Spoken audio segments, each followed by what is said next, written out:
अस्सलाम वालेकुम एंड बिस्मिल्लाहिर्रहमानिर्रहीम। डियर स्टूडेंट्स एंड व्यूअर्स, आप देख रहे हैं एमएलटी लेक्चर्स बाय तनवीर तारा। और आज का टॉपिक हमेशा की तरह बड़ा इंपॉर्टेंट टॉपिक है। आज का टॉपिक जो है वो है एबीओ ब्लड ग्रुप सिस्टम। इससे पहले मैं आप लोगों को कुछ बातें बता दूं कि ABO blood group system basically हमारे पास क्लिनिकल सिग्निफिकेंस रखता है। और इस तरह दो मेन ब्लड ग्रुप सिस्टम है, एक को कहते हैं एबीओ ब्लड ग्रुप सिस्टम और दूसरा जो है वो हमारे पास है आरएच ब्लड ग्रुप सिस्टम। इस तरह हमारे पास और भी माइनर ब्लड ग्रुप सिस्टम है, लेकिन उनकी इस तरह इंपॉर्टेंस क्लिनिकल सिग्निफिकेंस नहीं है जिस तरह एबीओ ब्लड ग्रुप सिस्टम की सिग्निफिकेंस है।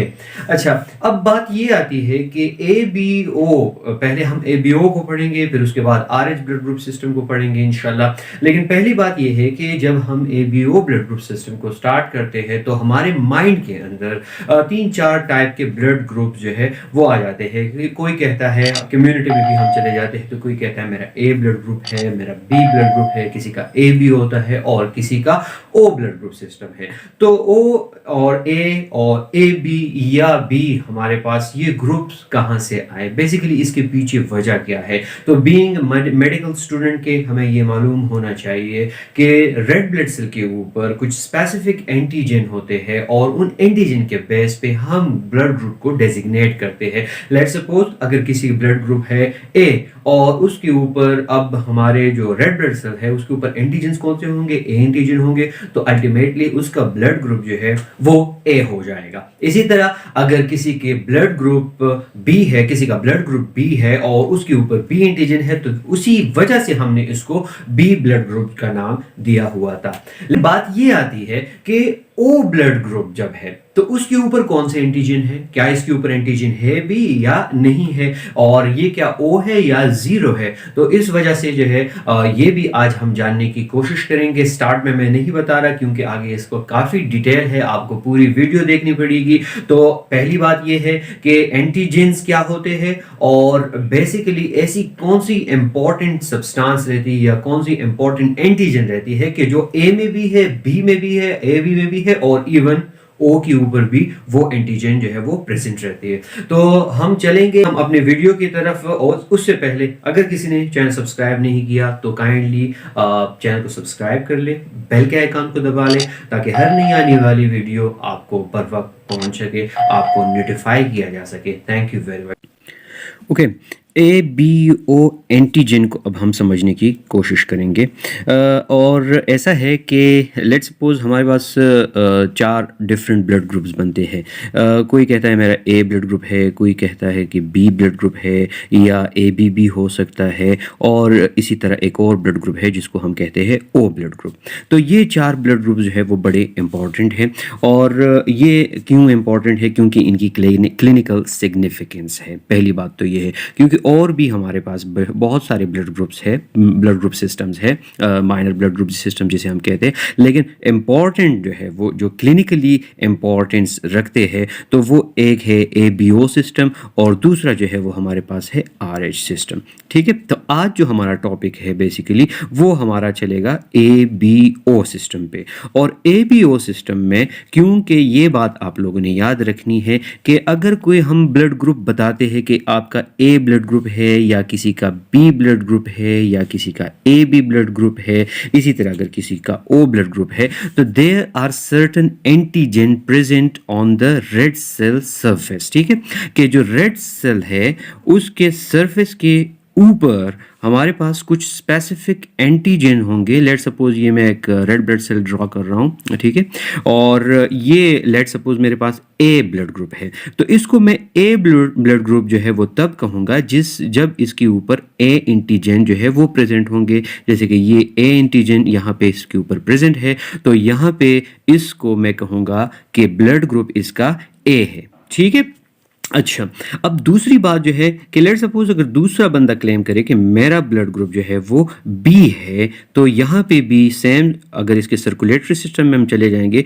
तो इसके ऊपर बी एंटीजेंस जो है वो प्रेजेंट होंगे और इन्हीं एंटीजन के बेस पे हम कहेंगे कि ये ब्लड ग्रुप बी है। ठीक है, ओके, तो थर्ड हमारे पास है वो है ए बी ब्लड ग्रुप। ठीक है, तो अब जो थर्ड टाइप है ये बंदा क्लेम करेगा कि मेरे पास कौन से एंटीजन होंगे। तो आप लोग ये समझे कि इसके जो रेड सेल्स होंगे, यहाँ पे इसके जो रेड सेल है इसके सर्कुलेटरी सिस्टम में, इसके ऊपर ए बी होंगे और साथ में इसके ऊपर जो है वो बी होंगे एंटीजन। तो यहाँ पे ये जो ब्लड ग्रुप है ये बन जाएगा ए बी ब्लड ग्रुप। ठीक है, तो एक हो गया ए एंटीजन, तो उसको हम कहेंगे ए ब्लड ग्रुप। दूसरा हो गया बी एंटीजन, तो उसको हम कहेंगे बी ब्लड ग्रुप। और तीसरा जो है वो हो गया A B blood group. Okay, अब ये तीन जो है ये हमारे पास ऑप्शन आ गए कि अच्छा तीन ब्लड ग्रुप जो है वो हमारे पास मौजूद रहते हैं कॉमनली। आप सब में किसी का ए होगा, किसी का बी होगा, किसी का ए बी होगा,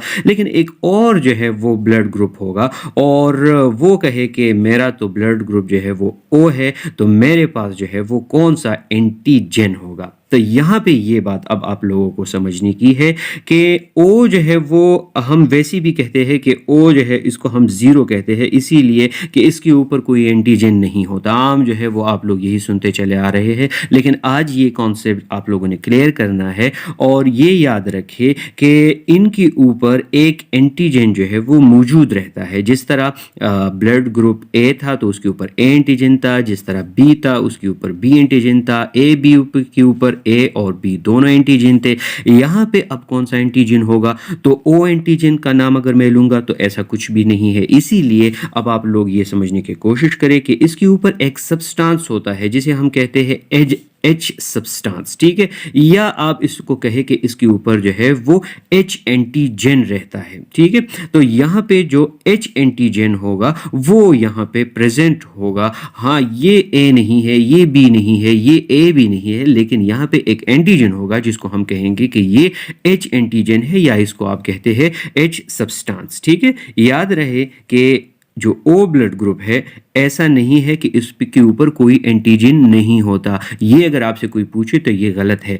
आप लोगों ने कहना है कि एंटीजन ए नहीं होता, एंटीजन बी नहीं होता, एंटीजन ए बी नहीं होता, लेकिन इसके ऊपर एक और सब्सटेंस रहता है जिसको हम कहते हैं एच सब्सटेंस और we call it H antigen. ठीक है, अच्छा, अब इसके अंदर जो ए है, बी है और ए बी है और ओ है, तो इस एच सब्सटेंस का बड़ा एक गहरा ताल्लुक है ए एंटीजन के साथ भी, बी एंटीजन के साथ भी और इसके साथ ए बी के साथ भी इसका ताल्लुक जो है वो हमारे पास मौजूद रहता है। तो चलते हैं अब हम एच सब्सटेंस को सीखते हैं कि एच सब्सटेंस बेसिकली क्या होता है।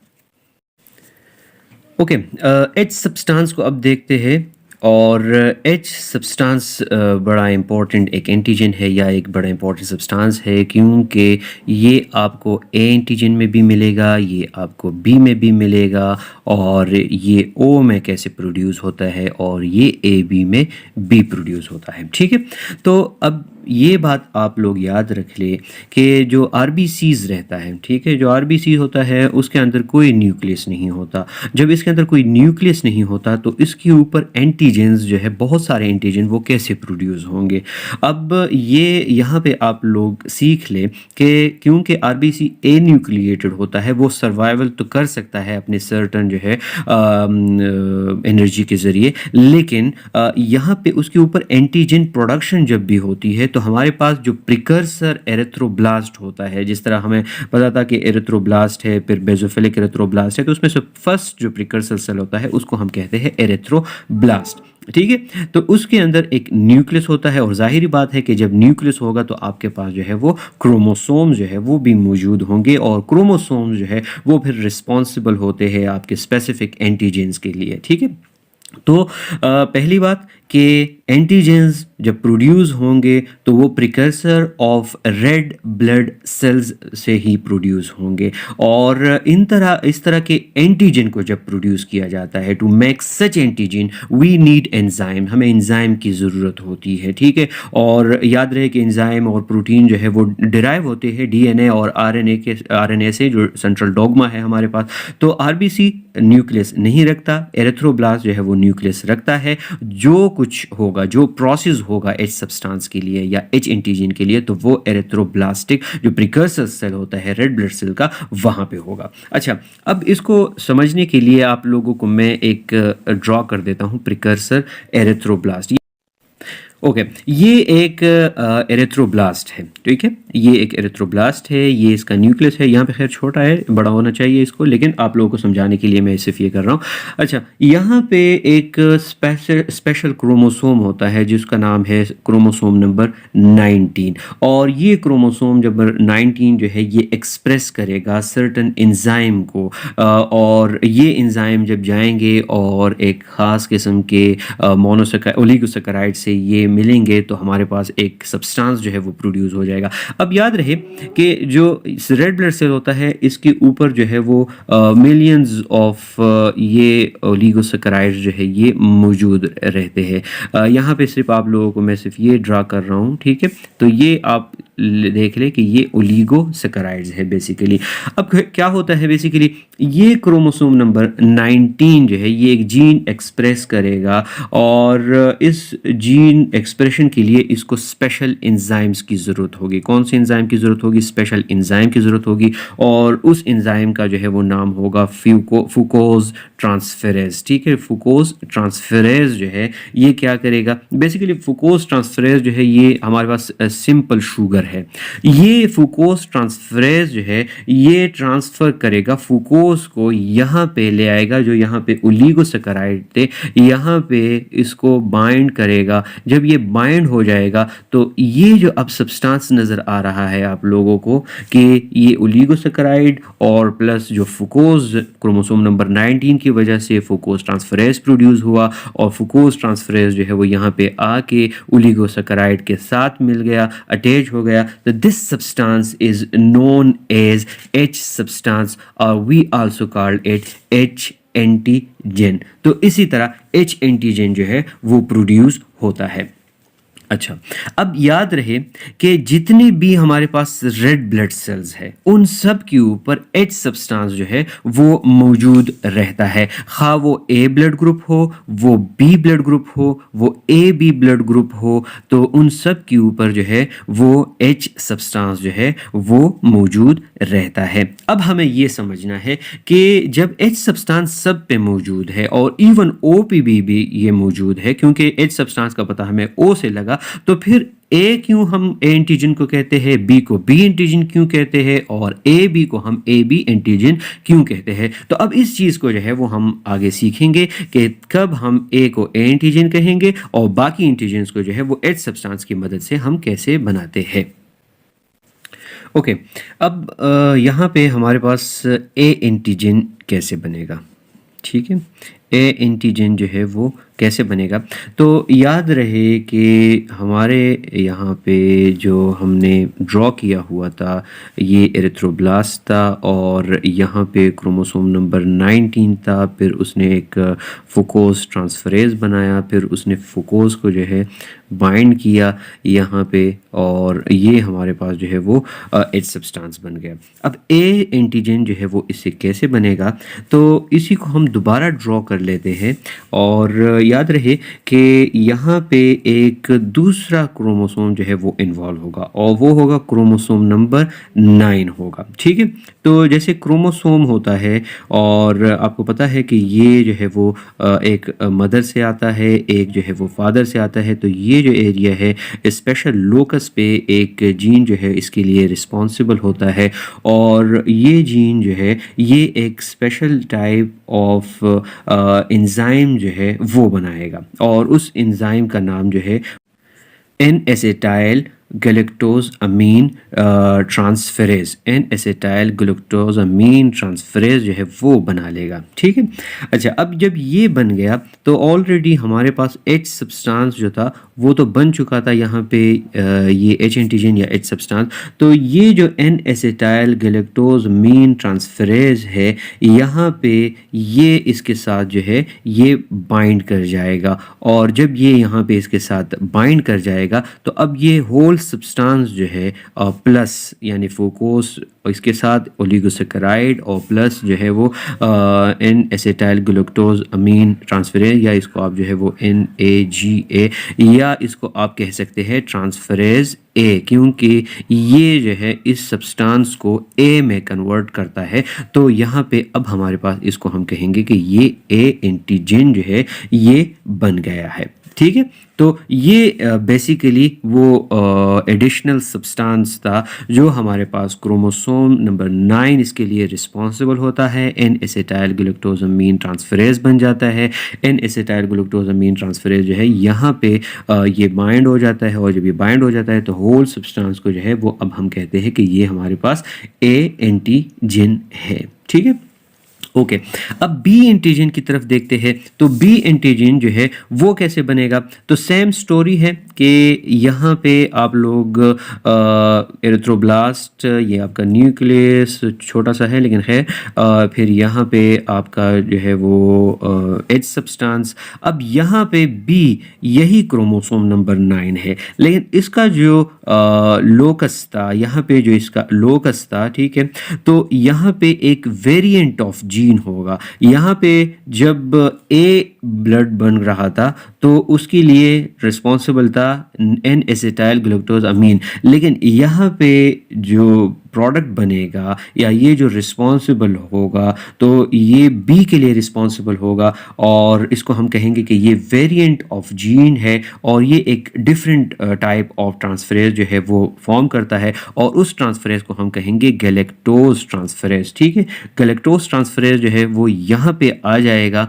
और इसके साथ जब ये बाइंड कर जाएगा तो अब ये जो सब्सटेंस था, जो एच सब्सटेंस के साथ गैलेक्टोज ट्रांसफरेज साथ में एडिशन इसकी हो गई, तो इसको अब हम जो है वो बी एंटीजन कहेंगे। तो ए एंटीजन और बी एंटीजन में क्रोमोसोम नंबर 9 दोनों रिस्पॉन्सिबल है, दोनों में एच सब्सटेंस मौजूद है, दोनों में ओलिगोसैकेराइड्स मौजूद है, दोनों को साथ जो है वो क्रोमोसोम नंबर 19 रिस्पॉन्सिबल था फोकोस को अटैच करने के लिए। ठीक है, इट्स मीन कि जब भी कोई ब्लड ग्रुप, जब भी कोई रेड ब्लड सेल होगा उसके ऊपर आपका एच सब्सटेंस तो लाजिम है, लेकिन बाद में जो क्रोमोसोम नंबर 9 है तो उसका जो लोकस था यहाँ पे वो रिस्पॉन्सिबल था नागा के लिए, यानी एन एसिटाइल ग्लूकोजामीन के लिए, और यहाँ पे ये वेरिएंट ऑफ जीन जो था सेम ही लोकस पे ये रिस्पॉन्सिबल है आपका गैलेक्टोज ट्रांसफरेज के लिए, या इसको आप बी ट्रांसफरेज जो है वो कह सकते हैं, क्योंकि ये इस ट्रांसफरेज को जो है वो यहाँ पे बाइंड करेगा जो कि इसको बी में कन्वर्ट कर लेगा। ठीक है, तो ये बेसिकली ए और बी एंटीजन प्रोड्यूस होते हैं उसका कॉन्सेप्ट है। अब हम आगे और चले जाते हैं।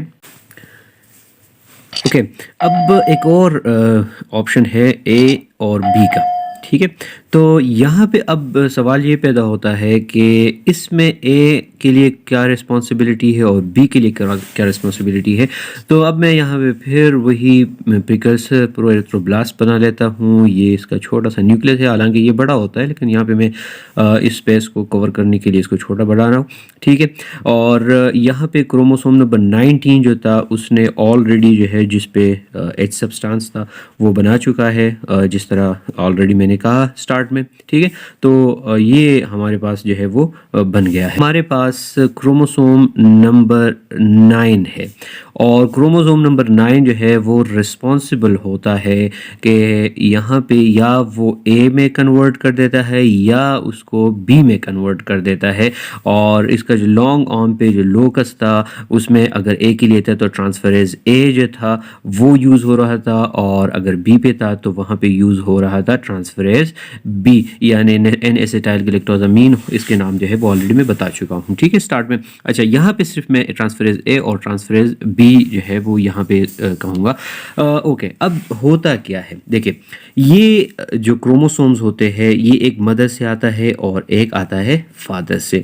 अब यहाँ पे अगर एक क्रोमोसोम जो है वो मदर से आया है या फादर से आया है, यहाँ पे चले मैं मदर से लिख देता हूँ, तो अगर मदर से आया हुआ है तो ये जो जीन है ये रिस्पॉन्सिबल होगा, ट्रांसफ़र करेगा इसको ट्रांसफरेज ए में, यानी यहाँ पे इसके साथ जो है वो ट्रांसफरेज ए मिलेगा, तो ट्रांसफरेज ए जब यहाँ पे मिल जाएगा तो ये ए एंटीजन बन जाएगा। अच्छा, इसी तरह जो फादर से एक क्रोमोसोम आया हुआ था और उस जीन की रिस्पॉन्सिबिलिटी थी उसको ट्रांसफरेज बी में कन्वर्ट करना था, यानी कि यहाँ पे जो ओलिगोसैकेराइड्स या आप समझ लें कि उसके साथ फ्रूक्टोज अटैच हुआ, तो यहाँ पे उसके साथ जब बी ट्रांसफरेज अटैच हुआ तो ये बी एंटीजन हुआ, तो ये जो था ये बी बन जाएगा। ठीक है, ओके।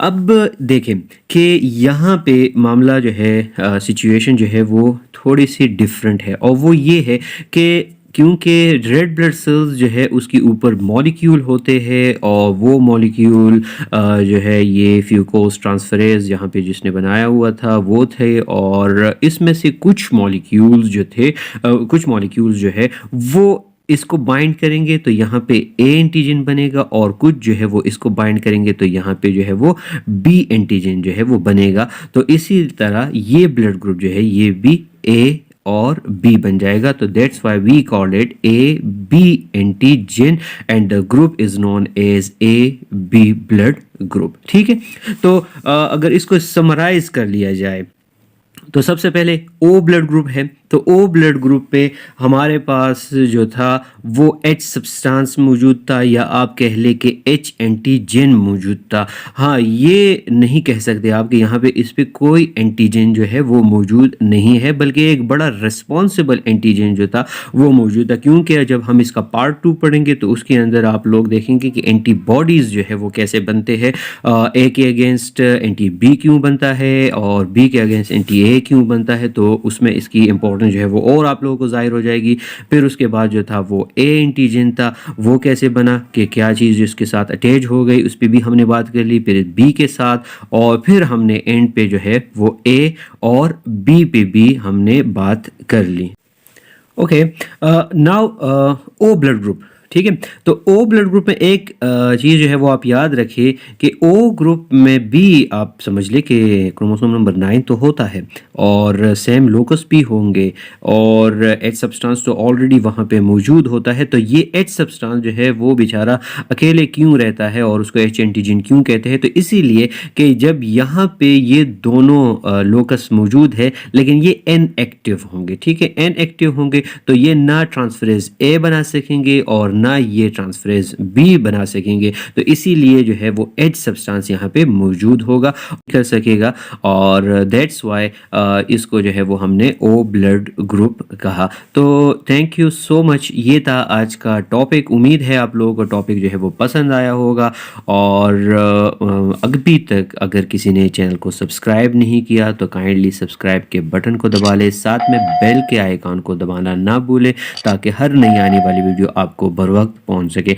इंशाल्लाह नेक्स्ट लेक्चर में हाजिर होंगे एंटीबॉडीज़ कैसे बनती है इनके अगेंस्ट, और फिर इंशाल्लाह एक और लेक्चर होगा जिसको हम कहेंगे RH ब्लड ग्रुप सिस्टम। सो तनवीर तारा को इजाज़त दीजिएगा, अपना बहुत सारा ख्याल रखिए, अल्लाह हाफिज़, थैंक यू वेरी मच।